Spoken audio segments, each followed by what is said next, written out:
आज हम उस बच्चे से बात करने जा रहे हैं जिसने अपने जीवन के हर मोमेंट पे, हर मुकाम पे कामयाबी हासिल की। पहले बैंक पीओ क्लियर किया, फिर एसएससी क्लियर किया, फिर यूपी पीसीएस क्लियर किया और आज यूपीएससी 2024 में रैंक 205 के साथ है। स्टार्टिंग के अटेम्प्ट इतने सीरियस नहीं थे। मैं एग्जाम देने जाता था, मुझे थोड़ा सा पढ़ता था, मुझे लगता था ये तो हो जाएगा, लेकिन प्रीलिम्स बहुत ट्रिकी है। बहुत सारे ऐसे भी बच्चे हैं जो 6-6, 7-7 साल तक यूपीएससी की लगातार तैयारी करते रहते हैं और फिर उसको वो कामयाबी नहीं मिलती, तो उसके बाद उसका जो बैकअप प्लान है वो काम नहीं कर पाता। कभी कभी आपको सच को स्वीकार करना चाहिए सर, और भी चीज़ें करनी चाहिए। सिर्फ देश एक सरकारी नौकरी से आगे नहीं बढ़ेगा, आपको एंटरप्रेन्योरशिप भी करनी पड़ेगी, अदर फील्ड्स में काम करना पड़ेगा।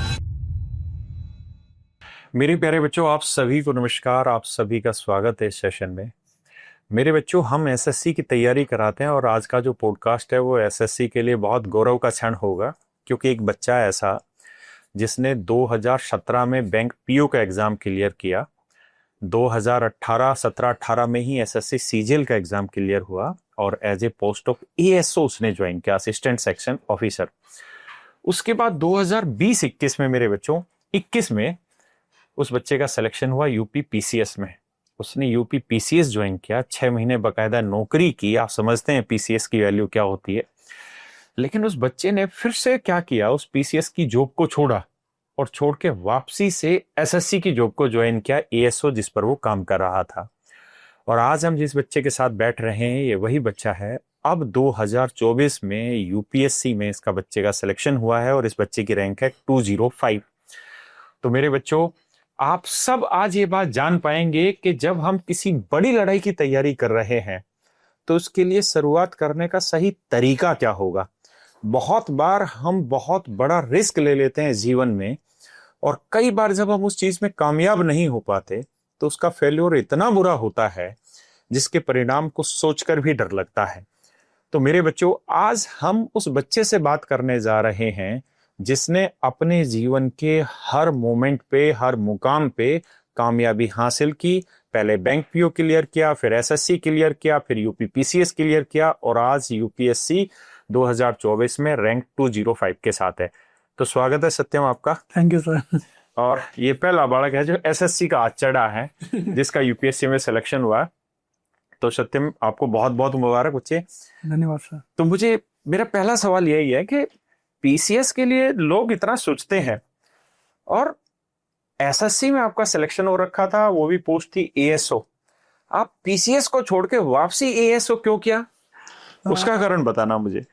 सर, मैंने एएसओ के साथ साथ ही पीसीएस की तैयारी की थी, तो ऑब्वियस था कि मैं चाहता था कि पीसीएस में जाऊं और एएसओ से छोड़ के जाऊं। लेकिन जब मैं पीसीएस में गया तो 2-4 चीजें थी। एक तो थोड़ा सा प्रमोशनल एस्पेक्ट था जिसकी वजह से मैंने वो जॉब छोड़ी। सेकंड, मतलब एसएससी के प्रमोशन ज्यादा अच्छे लगे? सर, मैं जिस पोस्ट पे था एएसओ पे, तो उधर प्रमोशन ज्यादा अच्छे हैं। अच्छा। और जबकि पीसीएस में तो 20-20 साल प्रमोशन नहीं होते सर। और दूसरा वर्क कल्चर, सेंट्रल गवर्नमेंट में जो वर्क कल्चर है सर, वो काफी अच्छा है सर। मतलब कलीग्स अच्छे मिलेंगे आपको, वर्क जो कर रहे हो आप वो थोड़ा सा ग्राउंड लेवल पे होगा, आपको अच्छा लगेगा, आपको लगेगा आप पॉलिसी बना रहे हो, आप एक तरह का एक पिलर है एएसओ जो है वो सीएसएस का। लेकिन पीसीएस में क्या होता है, वर्क कल्चर मुझे मतलब उसके हिसाब से अच्छा नहीं लगा। कलीग्स भी सर मोस्टली लोकल ही थे, जबकि आप सेंट्रल में जाते हैं तो आपको हर तरह से देश के हर जगह के कलीग मिलते हैं।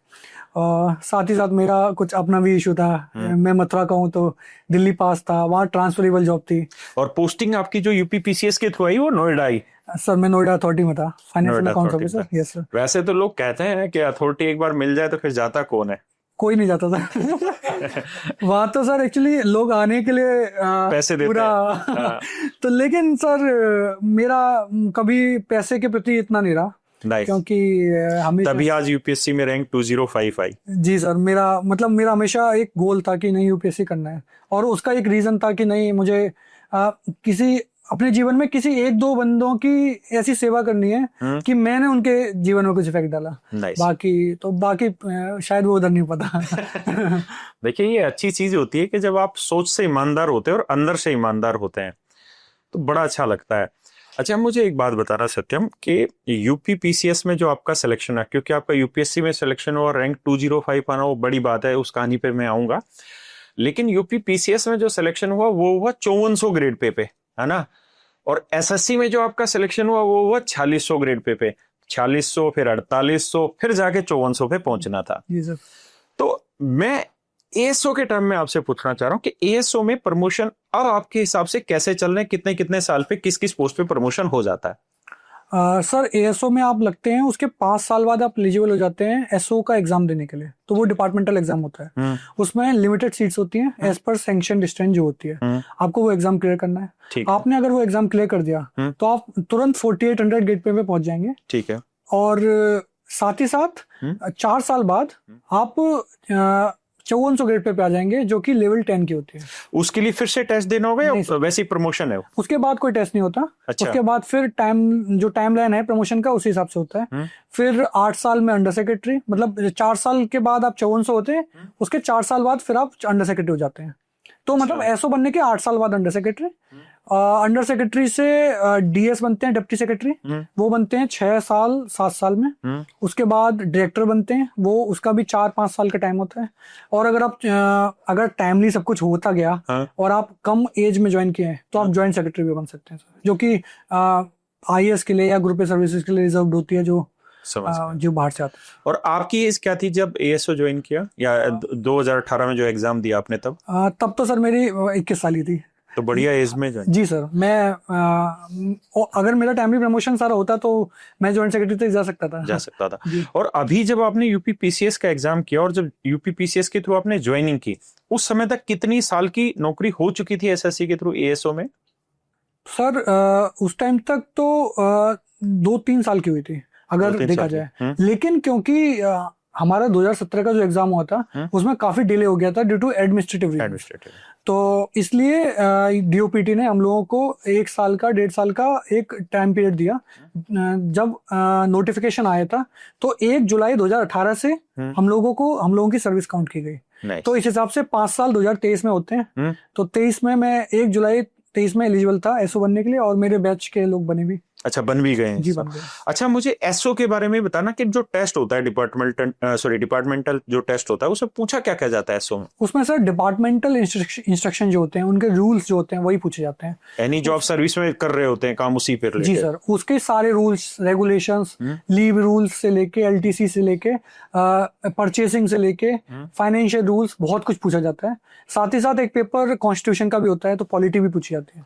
तो वो डेस्क्रिप्टिव होता है या ऑब्जेक्टिव होता है? सर 3 पेपर होते हैं, 2 एमसीक्यू बेस्ड होते हैं और एक डिस्क्रिप्टिव होता है जिसमें आपको नोट लिखना होता है, ड्राफ्ट बनाना होता है और प्रीसी लिखना होता है और गद्य भी होता है। मतलब तो लगभग कितना परसेंटेज रिजल्ट रहता होगा? जैसे 100 बच्चे अगर दे रहे हैं मान लो एग्जाम, तो उसमें कितने लगभग क्वालिफाई कर लेते हैं? सर डिपेंड करता है कि सीट्स कितनी है। अच्छा। 17 में तो मुझे लगता है करीब 2000 से 2500 बच्चों ने टेस्ट दिया होगा। अच्छा। हाँ 2500, क्योंकि पिछले बैच के भी सारे एलिजिबल ही होते हैं। और उसमें से कितने बच्चों को क्लियर हुआ? 2500? सर करीब 300 बच्चों का। और इसमें ऐसा भी होता है कि सीनियरिटी वाइज जैसे जैसे कोई सीनियर होता रहता है तो उसके भी कुछ नंबर मिलते हैं, या ऐसा नहीं होता? नहीं सर, नंबर नहीं मिलते, लेकिन उसका ड्यू हो जाता है प्रमोशन। और अगर मान लो कोई टेस्ट क्लियर नहीं कर पाया, फिर उसको सीनियरिटी वाइज कब प्रमोशन मिलेगा? सर जैसे एएसओ से एसओ बनने के लिए 8 साल चाहिए। अच्छा। और अगर आप डिपार्टमेंटल एग्जाम क्लियर कर देते हैं तो आप 5 साल में बन जाएंगे। अच्छा। तो आप अपने बैच से 3 साल पीछे हो जाएंगे अगर आपने एग्जाम क्लियर नहीं कर पाए। अच्छा, दूसरा एक मुझे चीज और भी बताना कि जो एएसओ टेस्ट दे के क्लियर हो रहा है और एक एएसओ जो सीनियरिटी वाइज आया है, दोनों के काम के कल्चर में बाद में चेंज हो जाता है। जैसे मैं ये क्यों पूछ रहा हूँ, जैसे मेरे फादर साहब दिल्ली पुलिस में थे, तो दिल्ली पुलिस में कांस्टेबल से जब आप भर्ती होते हैं तो 3 साल बाद या 5 साल बाद, मुझे एक्यूरेट ध्यान नहीं है, उसके बाद एक टेस्ट होता है जिसे B2 बोलते हैं। उसमें क्या होता है कि हवलदार के लिए आप डिपार्टमेंटल टेस्ट देते हैं और फिर आप सिलेक्शन ले लेते हैं उसमें। और जो हवलदार प्रमोशन के थ्रू यानी सीनियरिटी के थ्रू प्रमोशन लेता है, मान लो 10 साल में एक सिपाही से हवलदार बना, तो उसको किसी केस का आईओ नहीं बनाया जाता। लेकिन जो टेस्ट क्लियर करके आया होता है उसको प्रॉपर आईओ बनाया जाता है किसी भी केस का, इन्वेस्टिगेशन ऑफिसर। तो ऐसे ही मैं आपसे पूछना चाह रहा हूं कि एएसओ के बाद जो एसओ बना सीनियरिटी से और एक टेस्ट से, जी, तो उन दोनों में कुछ डिफरेंस रहता है?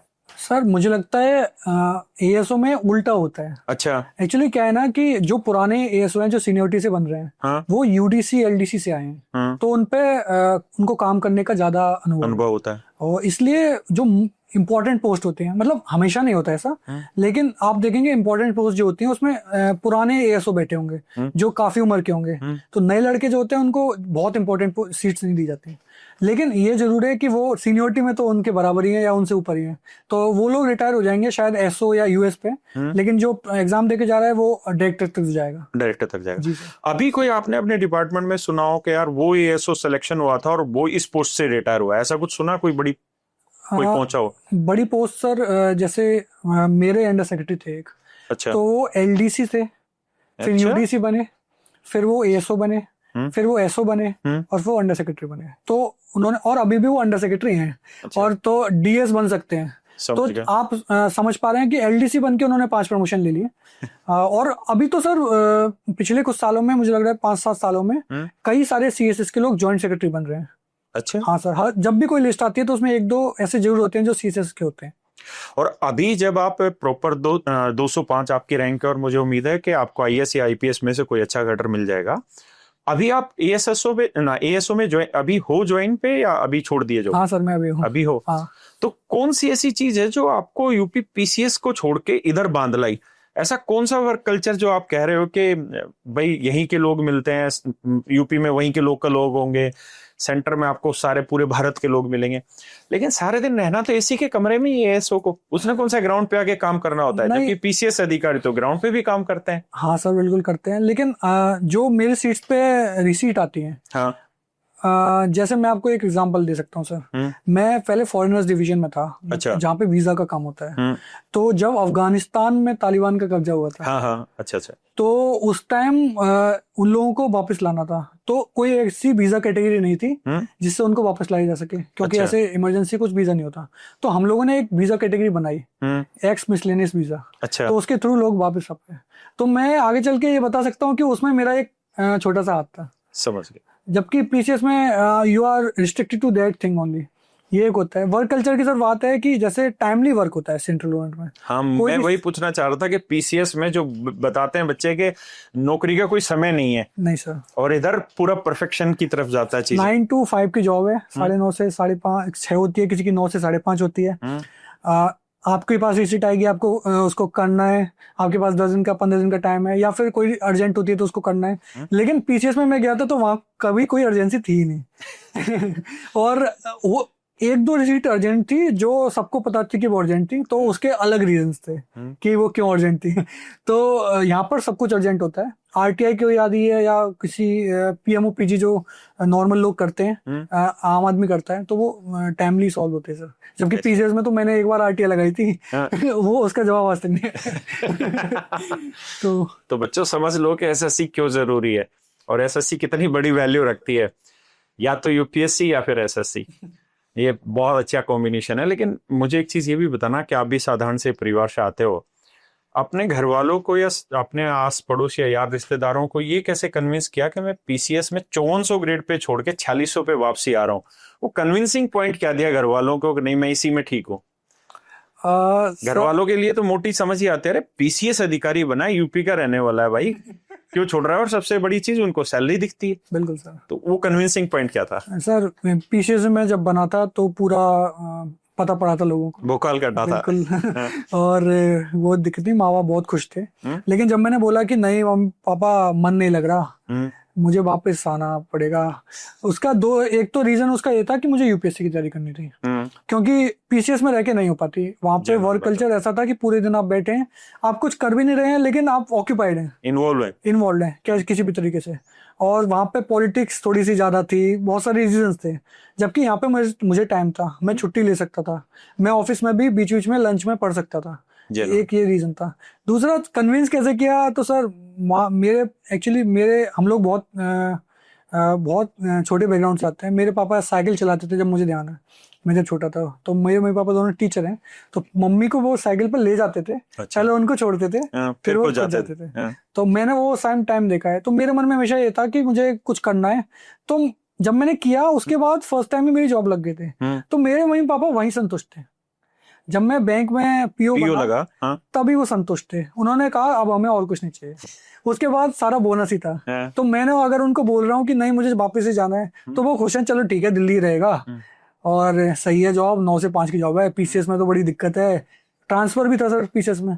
और यूपी बहुत बड़ा स्टेट है। यूपी में सर कोस कोस पे कल्चर ही बदल जाता है। बिल्कुल। तो ईस्ट यूपी और वेस्ट यूपी का कल्चर बिल्कुल अलग है, और मैं वेस्ट यूपी से आता हूँ तो बड़ी दिक्कत थी। दिल्ली का थोड़ा कल्चर सेम है, तो इसलिए ये भी। और मुझे लगता है सेंट्रल गवर्नमेंट में तो कोई जॉब, जो सेंट्रल गवर्नमेंट जॉब होती है उसमें तो कोई पॉलिटिकल इंटरफेरेंस होता ही नहीं किसी का भी। नहीं सर, नहीं होता। नहीं, मतलब पॉलिटिकल इंटरफेरेंस तो नहीं होता, लेकिन डायरेक्शंस आते हैं ऊपर से कि आपको ये करना है, लेकिन इंटरफेरेंस नहीं होता कि आपको कुछ प्रेशराइज किया जाए किसी काम को करने के लिए। अच्छा, तो अब सत्यम इस पड़ाव पे आते हैं कि 2017 से एक गवर्नमेंट जॉब का टैग लग गया था, लाइफ सिक्योर हो गई थी, और अब आज है 2025 जी, और 2024 में यूपीएससी सिलेक्शन हुआ। तो ये बहुत लंबा समय निकाल दिया है ना। 2017 में सिलेक्शन हुआ, फिर 2017-18 में एसएससी में सिलेक्शन हुआ, फिर पीसीएस में सिलेक्शन हुआ, कुल मिला के 6 सिलेक्शन लिए, फिर आखिर में 24 में जाके यूपीएससी हुआ। और जैसा मेरी आपसे बात हो रही थी अभी थोड़ी देर पहले कि 6ठा अटेम्प्ट था ये, और बड़ी सरप्राइजिंग की बात है कि 5 अटेम्प्ट प्रीलिम्स क्लियर नहीं हुआ सर। और 6ठा अटेम्प्ट था, लास्ट अटेम्प्ट था जी सर। और लास्ट अटेम्प्ट में प्रीलिम्स क्या, एक बार प्रीलिम्स हुआ इन 6 सालों में, और जिस बार प्रीलिम्स हुआ उसी बार मेंस भी हुआ और इंटरव्यू भी हुआ। तो ये टाइम क्यों लग गया? सर मैं एक बात बताना चाहूंगा, यूपीएससी का ऐसा पेपर है, अगर कोई लड़का है जो कभी नहीं पढ़ा, वो फर्स्ट टाइम प्रीलिम्स देने जाएगा, तो उसको ऐसा लगेगा कि यार ये पेपर तो मैं कर सकता हूँ, ये तो थोड़ा सा पढ़ना है बस, क्योंकि पेपर इतना टफ नहीं था। उसको ऐसा लगेगा, मुझे भी ऐसे ही लगा था फर्स्ट टाइम। और ये बात तो तब है जब एसएससी निकाले बैठा है, और एसएससी वाले बच्चों के लिए मैथ रीजनिंग तो हलवा है। हाँ सर बिल्कुल। और तो फर्स्ट एक्चुअली क्या हुआ, मेरी जॉब लग गई सर, तो मैं वहां से फिर एग्जाम देता था। लेकिन जॉब एक बार लग जाती है तो फिर थोड़ा सा आता है। एक तो आपको काम करना है, दूसरा और भी चीजें होती हैं, आपको पैसे आने लगते हैं हाथ में, फिर आपको घूमने का मन करता है। तो मुझे लगता है मेरे 3 अटेम्प्ट जो थे लास्ट के, वही सीरियस थे। अच्छा।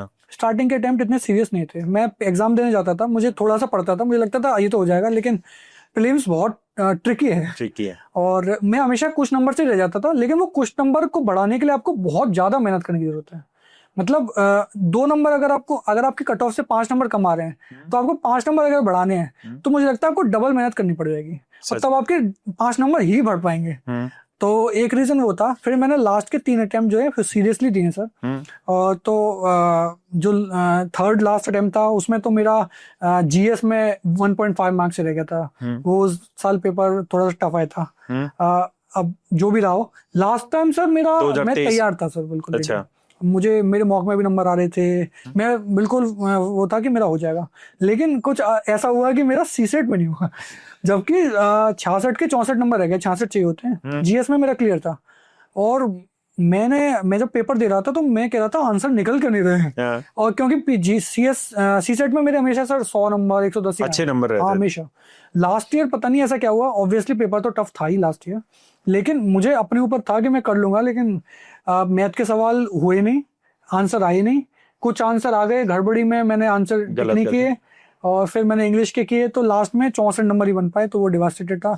और सत्यम बता रहा था मुझे बैठ के कि ऐसी हालत थी कि सर 7 into 6 में 36 कर रहा हूँ, और उसको मैं बार बार बोल रहा हूँ, फिर भी मैं 36 ही बोल रहा हूँ। और सर मैं 36 कर रहा हूँ, मैं कह रहा हूँ आंसर आके नहीं रहा, सारे तो स्टेप सही है और आया नहीं लास्ट में। और जबकि बाद में मैंने लिखा है वहां पे पेपर में 7 into 6 = 36 और मैं पता नहीं क्या था, माइंड इधर उधर हो जाता है सर, क्योंकि प्रेशर बहुत होता है। एक क्वेश्चन ऐसा था जहां मैंने आंसर निकाल दिया, वो लिख दिया ऊपर, और मैंने OMR में नहीं लगाया, तो ऐसे एक आंसर निकाल दिया, लेकिन OMR में नहीं लगाया। तो ये 2 क्वेश्चन अगर ठीक हो जाते तो मेरे 66 के 70 हो जाते। तो लेकिन हो सकता है वो किस्मत थी सर। वो जब घर पे आया और वो 7 into 6 को देखा तो उस समय क्या महसूस हुआ? सर मतलब अपने ऊपर इतने गुस्सा आ रहा था मुझे कि मतलब मेरा जीएस का पेपर अच्छा हुआ था, और मैं सोच रहा था यार, और मुझे लगा सर सीसेट में चलो ठीक है पेपर खराब हुआ है, लेकिन 66 के 67 तो नंबर आ ही जाएंगे। अच्छा। लेकिन सर मेरे और आंसर की में भी मेरे 66-67 ही बन रहे थे, तो मैं था कि शायद हो जाए, लेकिन वो 2-4 श्योर नहीं था। नहीं सर, और वो नहीं हुआ। ब्रिलियंट। तो सर, और अच्छा सत्यम, आप उस कैटेगरी में हैं जहां से ना बच्चों को सही सलाह दी जा सकती है एक बच्चे, बहुत सारे ऐसे बच्चे हैं जो एसएससी की तैयारी करते हैं और वो बाद में सोचते हैं कि हम यूपीएससी की भी तैयारी इसके बाद करेंगे। बहुत सारे ऐसे भी बच्चे हैं जो 6-6, 7-7 साल तक यूपीएससी की लगातार तैयारी करते रहते हैं। जी सर। और सिलेक्शन रेट आपको भी पता है और बच्चों आपको भी पता है कि बहुत कम होता है। और कई बार एक आदमी या एक बच्चा अपने जीवन के 6-7 साल डेडिकेटेडली किसी चीज में लगा देता है और फिर उसको वो कामयाबी नहीं मिलती, तो उसके बाद उसका जो बैकअप प्लान है वो काम नहीं कर पाता और वापसी जीवन में उसको फिर से उस तरीके से बनना बड़ा मुश्किल हो जाता है। तो मैं आपसे ये जानना चाहता हूँ सत्यम, कि अगर आज कोई बच्चा ग्रेजुएशन के दौरान यूपीएससी की तैयारी करना चाहता है तो किस किस जॉब को वो साइड बाय साइड अपने दिमाग में ध्यान में रखता रहे कि मैं साथ साथ इसकी भी तैयारी कर लेता हूँ हल्की सी, ताकि मेरा जो रिस्क फैक्टर है वो बहुत कम हो जाए। जैसे मैं अभी बात कर रहा था, मेरा आप बात कर रहे थे, आपने मुझे कहा कि सर मैं किसी बच्चे को ये सलाह नहीं दूंगा कि 6-6 साल तक यूपीएससी की तैयारी करता रहे। सर एक इकोनॉमिस्ट है संजीव सान्याल, हाँ। उन्होंने एक कंसेप्ट अभी दिया था, पॉवर्टी ऑफ एस्पिरेशन। तो इंडिया में अभी क्या है, पॉवर्टी ऑफ एस्पिरेशन है, मतलब एस्पिरेशन की गरीबी है कि बच्चों के पास एस्पिरेशन ही नहीं है, उनके पास एक ही एस्पिरेशन है कि सरकारी नौकरी चाहिए। जेन्युइन। तो सर आपको अपने को आंकना बहुत जरूरी है। हो सकता है आप नहीं बने हैं सरकारी नौकरी के लिए, कभी कभी आपको सच को स्वीकार करना चाहिए सर, और भी चीजें करनी चाहिए। सिर्फ देश एक सरकारी नौकरी से आगे नहीं बढ़ेगा, आपको एंटरप्रेन्योरशिप भी करनी पड़ेगी, अदर फील्ड्स में काम करना पड़ेगा। तो सर वो एक रीजन है जिसकी वजह से बच्चे लगे रहते हैं सर। तो सर जैसे मैंने 12th के बाद एनडीए का एग्जाम, सीडीएस के एग्जाम देता था। इससे ये क्या है, यूपीएससी ही कराता है, तो मुझे एक पैटर्न का पता पड़ता था कि यूपीएससी किस तरह के सवाल पूछ रहा है। तो आपको अगर नहीं जाना कोई बात नहीं, मत जाओ, कोई आपको जबरदस्ती तो करेगा नहीं, लेकिन आप एग्जाम में जब बैठोगे तो एक एनवायरनमेंट आपको मिलेगा कि एग्जाम में क्या होता है, प्रेशर क्या होता है, और आप क्वेश्चन किस तरह से पूछते हैं, उस टाइम आप कर पा रहे हैं कि नहीं। साथ ही साथ आप, मुझे लगता है, पहले एसएससी की तैयारी कर सकते हैं, बिल्कुल, क्योंकि अब तो समवाट पैटर्न सेम ही है, वहां भी जीएस है, वहां भी मैथ है। हाँ, सीसेट के लिए आपको मैथ चाहिए, सीसेट में भी आपको मैथ पढ़नी पड़ेगी सर अब, बिल्कुल, और अब वो बात नहीं रह गई। तो आपको एसएससी की, मुझे लग रहा है, तैयारी करनी चाहिए, और एसएससी का मन नहीं है तो बैंक की कर लीजिए, बैंक की कर। लेकिन किसी ना किसी चीज को आप पकड़िए, और आपको ये जो अटेम्प्ट आप दे रहे हैं, स्टोरीज बहुत अच्छी लगती हैं कि 6 अटेम्प्ट में नहीं हुआ। अब सर मैं दूसरे का एग्जांपल नहीं लूंगा, मैं अपना ही लूंगा। मेरी स्टोरी होती है कि 5 में नहीं हुआ, 6ठे में हो गया, और मैं 6 साल से कुछ कर ही नहीं रहा था। हाँ। तो एक अलग स्टोरी जाती। मैं 6 अटेम्प्ट इसलिए दे पाया सर क्योंकि मेरे पास एक जॉब थी, ठीक है, तो मैं कितने भी अटेम्प्ट दे सकता था। वो 6 अटेम्प्ट का जो वेटिंग है, वो पेरेंट्स के लिए भी तो एक वेटिंग है, बिल्कुल सर, वो भी तो 6 अटेम्प्ट हर बार देने लग रहे हैं। सर आपको प्रेशर अपने पेरेंट्स के ऊपर क्या है उनको भी सोचना चाहिए, सिर्फ अपने, थोड़ा सा इस बारे में सेल्फिश होने की जरूरत नहीं है। आप अटेम्प्ट दीजिए, मुझे लगता है 1-2 अटेम्प्ट आपको सीरियसली देने चाहिए, बिल्कुल। लेकिन अगर आपका नहीं हो रहा तो आप साइड बाय साइड कुछ ना कुछ थॉट जरूर करिए कि मैं, चलो जब तक ये नहीं हो रहा, मैं एसएससी की तैयारी कर लेता हूँ, या फिर मैं बैंक की तैयारी कर लेता हूँ, नहीं तो मैं यूपी या यूपी के कोई एग्जाम, या फिर स्टेट का कोई एग्जाम हो रहा है उसकी कोई तैयारी कर लेता हूँ। क्योंकि आपको कोई ना कोई पहले जॉब चाहिए हाथ में। अगर आपको जॉब ही चाहिए, अगर आपको सरकारी नौकरी ही चाहिए, तो ये सरकारी नौकरी या वो सरकारी नौकरी, तो पहले आपको एक सरकारी नौकरी चाहिए, उसके बाद आप यूपीएससी में जाइए। जैसे सर मैं आपको बता रहा था, मेरा एक दोस्त था, उसकी अभी बढ़िया रैंक आई है 2024 में एसएससी सीजीएल में। सर अभी यूपीएससी में बढ़िया रैंक आई है, आईएएस बना है साथ ही साथ, लेकिन उसका अटेम्प्ट हो नहीं रहे थे। अच्छा। तो उसने एसएससी का भी दिया 24 में। अच्छा। तो एसएससी में भी वो एसओ हो गया। तो लेकिन तेरा दोस्त था तो इसका मतलब वो तेरे साथ ही तैयारी कर रहा होगा। मुझे मिला था सर, वो उसने अपनी स्टोरी मुझे बताई। तो सर इससे क्या पता पड़ता है, उसने दिमाग का इस्तेमाल किया। उसने सोचा कि चलो नहीं हो रहा अटेम्प्ट, मैं साथ में तैयारी कर लूंगा, लेकिन मैं एसएससी की भी साथ दे देता हूँ कि लेट नहीं हुआ तो एसएससी में तो चला जाऊंगा। तो सर उसका हो गया एसएससी में, लेकिन अब नहीं जा करेगा ज्वाइन, क्योंकि यूपीएससी क्रैक कर ले। नहीं होता तो करता ज्वाइन, तो उसके हाथ में एक जॉब होती। तो he is better than you, जिसके पास कुछ नहीं है। तो आपको ये समझना चाहिए कि आपके माता पिता भी हैं, भाई बहन भी हैं, और लोग भी हैं, आसपास के लोग। आप तो अलग आके दिल्ली में पढ़ रहे हो, लेकिन आपके माता पिता के ऊपर जो समाज है और रिश्तेदार हैं, वो क्या प्रेशर बनाते हैं आपको नहीं पता। तो मुझे लगता है उन लोगों का भी ध्यान करके आपको एक बी ऑप्शन हमेशा रखना चाहिए। देखो, सत्यम की बातों से आप कुछ पॉइंट तो समझे होंगे। सबसे पहली चीज ये कि जो बच्चे बहुत लंबे समय तक यूपीएससी की तैयारी करते रहते हैं और जो अपना पूरा ध्यान केवल यूपीएससी की तरफ लेके रखते हैं। उनको ये बात समझना चाहिए कि अगर वो 6 साल तैयारी कर रहे हैं तो वो 6 साल अपना ही नहीं लगा रहे हैं, अपने पेरेंट्स का भी लगा रहे हैं, उनकी उम्मीदों का भी लगा रहे हैं, छोटे भाई बहन या बड़े भाई बहन उनका भी लगाने लग रहे हैं। तो बेटर तरीका क्या है कि जब आप तैयारी कर रहे हैं तो कोशिश करिए दिन का आधा 1 घंटा निकाल लिया जाए, जिसमें आप किसी दूसरा साइड बाय साइड एग्जाम की भी साथ साथ तैयारी कर सकें, जिसमें आपका सिलेक्शन ज्यादा आसानी से हो सके। और अगर हम कोई भी कॉमन एग्जाम की बात करते हैं तो अगर हम यूपीएससी को छोड़ दें तो बाकी सारे एग्जामों में मैथ आने लग रहा है, रीजनिंग आने लग रही है और जीएस आने लग रही है।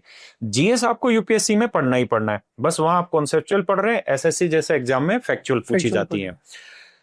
मैथ आज के समय में बहुत जरूरी है, हम बात भी कर रहे थे और मैं देख रहा था कि हिंदी मीडियम में बहुत सारे ऐसे बच्चे हैं, हिंदी मीडियम का रिजल्ट, हम एक बच्चे नीलेश से पूछ रहे थे सवाल कि हिंदी मीडियम का रिजल्ट कम क्यों रहता है, तो उसने कहा कि सर हिंदी मीडियम का जो बच्चा है वो प्रीलिम्स ही नहीं क्वालिफाई कर पाता। अगर नंबर ऑफ स्टूडेंट प्रीलिम्स में बहुत ज्यादा आगे आ जाएंगे तो मींस निकलेगा हिंदी मीडियम वालों का। तो यानी आपको सी सेट के लिए मैथ चाहिए, आपको सी सेट के लिए रीजनिंग चाहिए। जी सर। तो लगभग आपको जो सिलेबस यहाँ तैयार करना है उतने में आपके कोई दूसरे एग्जाम भी इजीली क्लियर हो जाएंगे आराम से। तो बेटर है अपने ऊपर से प्रेशर हटाइए, अपने पेरेंट्स के ऊपर से प्रेशर हटाइए और फ्रेश माइंड से फिर अपने यूपीएससी के लिए तैयारी भी करिए सिलेक्शन लेने के बाद। सत्यम, वापसी से मैं आप पर आता हूँ। जब आप एएसओ की पोस्ट पे आपने ज्वाइन किया तो महीने के 80-90 हजार रुपए हाथ में आने लग गए। तो किसी आदमी के लिए सबसे मुश्किल समय जो होता है ना वो ये रहता है कि जब वो एक कंफर्ट जोन में चला जाता है ना तो दोबारा से उसे फिर से उस जोन में आने में ना बहुत टाइम लगता है। और वो टाइम इसलिए भी लगता है क्योंकि मन जो होता है उस चीज के लिए बहाने बनाने लग जाता है। जब आपकी जेब में पैसे होते हैं तो आप बहाना बनाना शुरू कर देते हैं। आपके साथ ये काम ज्यादा हुआ क्योंकि आपने पहले बैंक पीओ हासिल किया, फिर एसएससी हासिल किया, उसके बाद और भी। तो उस जोन को कैसे चेंज कर पाए? साथ साथ मेरी सैलरी भी बढ़ती जा रही थी सर। हाँ, बिल्कुल। और मैं जब दिल्ली आया तो अब वो परमानेंट था, मुझे दिल्ली में रहना था। तो दिल्ली में इतने सारी चकाचौंध है कि आप बिल्कुल खो जाते हैं और आपका मन करता है कि आप भी जाएं आपके साथ के, क्योंकि बच्चे जा रहे होंगे, सच है, वो एंजॉय कर रहे होंगे और तो आपको लगेगा मैं क्यों नहीं कर रहा। तो सर एक मुझे लगता है एक विल पावर होती है। मुझे हमेशा से अपने ऊपर ये था कि मैं एग्जाम क्लियर कर सकता हूँ यूपीएससी। मुझे टाइम नहीं मिल पा रहा या फिर मैं सही स्ट्रेटेजी नहीं बना पा रहा, लेकिन अपने ऊपर एक हमेशा से भरोसा था। और ये विल पावर आपको चाहिए, आपको अपने ऊपर एक सेल्फ कॉन्फिडेंस चाहिए और वो हमेशा चाहिए, चाहे एग्जाम नहीं निकल रहा लेकिन आपको मन में होना चाहिए। तो सर एक बात थी कि विल पावर होनी चाहिए, एक अपने ऊपर एक सेल्फ कॉन्फिडेंस होना चाहिए कि मैं कर लूंगा। कुछ बच्चों के पास होता नहीं है, वो और उन्होंने एसएससी कर लिया तो वो सोचते हैं यूपीएससी नहीं कर पाऊंगा, उसमें तो और मेहनत चाहिए। तो लेकिन ऐसा नहीं है, यूपीएससी में हल्की सी मेहनत आपको चाहिए लेकिन आपको एक डिसिप्लिन चाहिए, कंसिस्टेंसी बना के रखोगे तो हो जाएगा आपका। सेकेंडली सर जब मैंने इतने सारे जॉब्स में काम किया तो मुझे एक बात पता पड़ी कि डिसीजन मेकिंग जो पावर है ना वो सर ग्रुप ए के पास है। और जो हायर ऑफिशियल, ये बात जो आप मुझे वहां पे बोल रहे थे, जी सर, इसको डिटेल में बोलो, बहुत जरूरी है ये चीज इंटरनल। सर जो हायर ऑफिशियल्स होते हैं ना, पावर उन्हीं के पास होती है। आप जो ग्रुप बी के ऑफिसर होते हैं, जैसे हमारे यहाँ एएसओ में कहते हैं, ग्रुप बी के ऑफिसर्स तो बस गधों की तरह काम करते रहते हैं और लेकिन उनको रिकॉग्निशन उतना नहीं मिलता सर, नहीं मिलता। जितनी भी पॉलिसी बनती है ऑब्वियसली हायर ऑफिशियल्स के माइंड से, उनके साइंस से और उनकी भी थिंकिंग होती है, लेकिन सर कोई फाइल जब चलती है तो वो एएसओ ही चला रहा होता है, स्टार्टिंग में काम वही कर रहा होता है, एएसओ ही प्रपोज कर रहा होता है कि इसमें ये होना चाहिए और वो ऊपर जाके साइन हो जाती है। तो सर एएसओ का या फिर ग्रुप बी का बहुत रोल है गवर्नमेंट को चलाने में, और लेकिन उनको इतना रिकॉग्निशन नहीं मिल पाता। तो वो एक बात थी सर। तो हम लोगों ने काफी काम किया, मैं करता था सर, मैं जहाँ पहले काम करता था वहां हम लोगों को बहुत लेट रुकना पड़ता था, करते थे काम लेकिन कभी उतना रिकॉग्निशन कभी मिला नहीं। मेरे मन में तो था कुछ लोग होते हैं सर, जैसे कुछ लोगों को रिकॉग्निशन ना मिले तो वो चिढ़ जाते हैं, या फिर मेरे मन में था कि नहीं मुझे पता है मैं कर रहा हूँ, कोई बात नहीं, और अपने मन में कॉन्फिडेंस था कि नहीं अच्छा नहीं हो पा रहा तो मैं साथ साथ इसकी तैयारी करूंगा और मैं उस लेवल पे पहुंचूंगा कि मैं खुद अपना डिसीजन ले पाऊं। और साथ ही साथ मैं ये भी चाहता था कि ऊपर हायर ऑफिशियल्स कोई ऐसा बैठे जिनमें थोड़ा सा कंपैशन हो फॉर अदर ऑफिशियल जो उनके नीचे काम कर रहे हैं, जो उनकी बहुत मदद करते हैं। तो मैं चाहता था कि लेट मेरा हो तो मैं कल को जाऊंगा किसी पोस्ट पे, तो मेरे मन में एक कंपैशन होगा कि मैं जानता हूँ कि ये लोग जो आए हैं एसएससी की तैयारी करके आए हैं, एसएससी से क्लियर होके आए हैं या किसी और एग्जाम से होके आए हैं, इन्होंने पहले वहां बहुत पढ़ाई की, यहाँ पर भी बहुत काम कर रहे हैं, लेकिन इनको रिकॉग्निशन नहीं मिलता, तो मैं चाहूंगा कि उनको भी रिकॉग्निशन मिले। तो एक ये मेरा बड़ा मोटिवेशन था सर एग्जाम क्लियर करने का, कि मुझे एक ऐसी पोजीशन पे आना था कि मैं डिसीजन मेकिंग पावर पे आ जाऊं, बस सर ये एक बनता। अच्छा, यही एक मोटिवेशन है, यही सबसे बड़ा मोटिवेशन है कि अगर आपको कोई चीज ऐसी पिन पॉइंट चुभी हुई है तो आप उसी के चक्कर में फिर सारा काम कर पाते जी हैं। सर। और सर साथ साथ जब आप काम करते हो तो आपको ऐसे ऑफिशियल मिलते हैं जो आपके ही ग्रुप के होंगे, हायर ऑफिशियल भी नहीं होंगे, आपके ही ग्रुप के होंगे, थोड़े से सीनियर होंगे, वो भी आपके साथ वो नहीं चाहेंगे कि आप आगे बढ़ें, या वो आपको ज्यादा काम दे देंगे, या आपसे रूडली बात करेंगे, या आपके खिलाफ कुछ एक्शन लेने की कोशिश करेंगे। तो वो भी एक मन में वो क्रिएट करता है कि नहीं मुझे तैयारी करनी है और मुझे तो बस निकलना है यहाँ से कैसे भी। तो मेरे मन में था कि मुझे वहां से निकलना है कैसे भी। मैं पूरी रिस्पेक्ट करता हूँ इस जॉब की और मैं अपना काम बहुत अच्छे से करता हूँ जो भी करता हूँ, लेकिन मेरे मन में था कि नहीं मुझे यहाँ से निकलना है, क्योंकि यहाँ तो मैं इसी में फंस के रह जाऊंगा। वहां पर अलग अलग तरह के लोग हैं, कोई चापलूसी करके आगे बढ़ता है, कोई टाइम पे आके काम करता है लेकिन काम नहीं करता, कुछ लोग होते हैं जो टाइम पे आते हैं बस काम नहीं करते, बस टाइम पे आते हैं तो कुछ लोग थोड़ा सा लेट आते हैं काम करते हैं लेकिन वो चापलूसी नहीं करते। तो उसमें भी बहुत सारे फैक्टर्स हैं। तो सर मेरा बस ये था कि वहाँ काम की वैल्यू थोड़ी ज़्यादा होनी चाहिए और बाकी फैक्टर्स कम होने चाहिए। तो मेरा था, मैं काम तो करता था, मेरा था कि मैं कल को यहाँ से निकल के ऐसी पोजीशन पे जाऊँ कि मैं भी, क्योंकि मुझे लगता है कि मैं समझता हूँ कि नीचे के लोग काम कैसे करते हैं, तो मुझे थोड़ा सा ये आइडिया है कि चलो कौन बंदा चापलूसी कर रहा है और कौन नहीं कर रहा, तो ये थोड़ा सा आइडिया है। तो मुझे लगता है कि मैं थोड़ा सत्यम में एक चीज अच्छी बहुत निकलेगी कि ये ऑफिसर बहुत अच्छा बनेगा, क्योंकि रगड़ रगड़ के चल रहा है ना, एक एक डिपार्टमेंट में इतना अनुभव लेके जा रहा है, तो वो अनुभव बहुत काम आएगा आगे पब्लिक डीलिंग में। बिल्कुल सर। अच्छा, अभी आप मिनिस्ट्री ऑफ होम अफेयर्स में शुरुआत से इसी में है, एएसओ में जो एमएचए है, या डिपार्टमेंट बदला कोई? सर मेरी एएसओ में रैंक अच्छी थी। अच्छा। हाँ, तो जो मैंने प्रेफरेंस भरी थी एमएचए फर्स्ट, तो फर्स्ट वही मिल गया था। कारण एमएचए का? मेरे मम्मी पापा चाहते थे कि मैं एमएचए में जाऊं, ऐसा कोई रीजन नहीं था। आई कार्ड पे तो शायद सभी के होम मिनिस्ट्री लिखा रहता है। एक्चुअली आई कार्ड पे होम मिनिस्ट्री आई कार्ड बनाती है एक्चुअली। अच्छा, तो होम इसलिए लिखा रहता मिनिस्ट्री, है। हाँ, तो सिक्योरिटी ऑफिसर, तो वो एमएचए का वो होता है जो फीता रहता है। लेकिन सर जो आई कार्ड होता है उस पर साफ मिनिस्ट्री लिखा होता है कि कौन सी मिनिस्ट्री है। जी सर। नाइस। तो अच्छा, मुझे ये बताना कि जो बच्चे एएसओ की पोस्ट पे इस समय काम करने लग रहे हैं, क्या उनके पास इतना टाइम होता है कि वो यूपीएससी जैसे एग्जाम की तैयारी कर सके? सर डिपेंड करता है सीट पे।